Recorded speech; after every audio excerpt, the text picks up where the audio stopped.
Hi mga ka-healthy! Welcome back sa Get Healthy with G. Alam mo ba na maraming honey sa grocery ang piki o hindi totoong honey? Yung akala mo healthy pero sa totoo lang, halo lang ito ng sugar, syrup at preservatives. Ngayon, paano mo malalaman kung totoong honey ang binibili mo? Unang-una, check the level.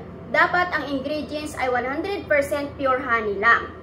Kung may nakasulat na glucose, fructose syrup, corn syrup, and milk sugar, pick yan, iwasan mo. Sunod, tingnan ang texture nito. Ang pure honey, malapot at mabagal tumulo. Yung parang tubig, medyo duda na tayo dyan. Tingnan mo rin ang presyo kapag sobrang mura, kadalasan, may halong asukal o tubig ito. Ang totoong honey ay medyo pricey pero worth it sa kalusugan natin. Gusto mo i-test sa bahay? Try nyo ang water test. Maglagay ng kunting honey sa baso ng malamig na tubig. Kung nagdi-dissolve ito, piki ito. Pero kung bumagsak siya ng buo at hindi agad natunaw, ayon, totoo nga. Tandaan mga ka-healthy, masarap ang honey pero mas masarap kung totoo. Huwag basta-basta magtiwala sa level, basahin mo, suriin mo.